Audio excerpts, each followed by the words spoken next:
In church today, the pastor is talking about connecting with people and trying to figure out how you can best fit in with a group of individuals or one particular individual so that that individual or that group trusts and respects you enough to listen to you and to listen to your story and the message that you want to share. So obviously, in the context of church and religion, this is how can I best connect with people to share with them the good news of the gospel and to get that message out to more people to change lives. And I think it's also very important to recognize that this goes also with business and personal relationships. In any capacity, if there's some outcome that we're looking to achieve, we must figure out how to best connect with people and to communicate in a way that allows us to get a mutually beneficial end result. Some people will think about this and think, gosh, that's manipulation, or you're manipulating somebody to get your way. I totally disagree. And for those people who have found the value in figuring out how to better connect with individuals and get better results for everybody, those people start to recognize the importance and the value of trying to figure it out and trying to work hard to connect with other people and communicate in a way that gets ultimately to the results that everyone needs. Right, let me give you an example. One of the best examples I've heard is if you're overseas or you're somewhere else and you're in a different country, you must figure out how the people in that country receive your message, how they receive your communication best. So if you speak English and they don't speak English, they don't speak any English, and you're all of a sudden in that country and you've got to go to the restroom, so you say, where's the bathroom? Where's the bathroom? You ask more people, where's the bathroom? Where's the bathroom? Can I find the bathroom? Help me find the bathroom. And you're not communicating in a way that they can receive that and give you an answer that will give everybody the best result, then you're not working in everybody's best interest, right? So you've got to start to figure out how those other people, that other individual, that group of people, how do they receive a message in a way that will get them to make the changes or take the action necessary to get those results. And it's not always in your particular best interest. Sometimes it's a matter of how do I get this person or this group of people to receive the message that I'm sharing with them, because I recognize the value that can occur in their lives.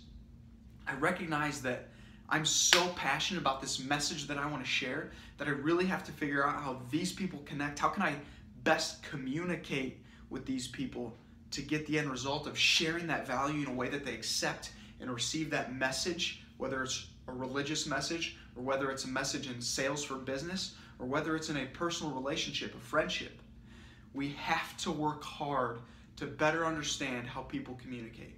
And everyone communicates differently. Every one of us receives a message differently. Every one of us responds differently. Some people are so intense and aggressive that they want someone else to be intense and aggressive. So when you're talking to that person, you've got to be high energy, and you've got to get after, you've got to use a ton of body language, and you've just got to be aggressive with the way you talk, with your energy, with your tone of voice, and with your body language, with your facial expressions, and you've got to get after it and be in conversation with that person. That person's going to be like, yes, that's what I'm talking about. Let's go. I hear you. I feel you. Let's rock and roll on that. Whereas some people are going to be a lot more sedated. Some people are going to be shy. Some people are going to be very contemplative. And that's how they're going to best receive that message. And understand that it's not manipulative, it's respectful. It's respectful because if you can have enough empathy to understand how the other individual receives a message, that's hugely important.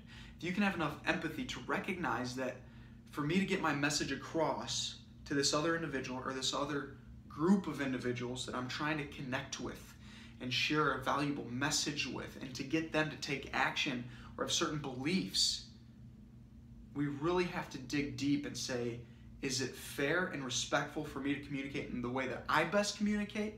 Or is it fair and respectful to communicate in a way that that person or those individuals as a whole will best communicate and connect and receive a message? My challenge to you is this. Start to become more aware of the way other people communicate. It can be very, very tough because sometimes we just want to communicate the way that we communicate, right? We're going to get very stubborn in many cases, and we just want to get that message out however we best get that message out. And sometimes that's the only way to get a message out.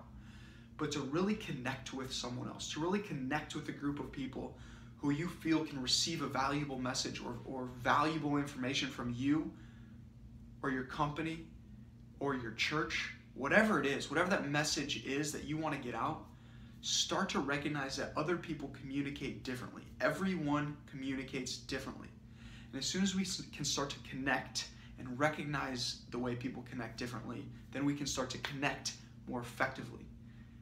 And as we connect more effectively, we get our message across better. And as we get our message across better, we start to have bigger and more positive impacts on the people that we're trying to communicate with. Have fun. Be awesome.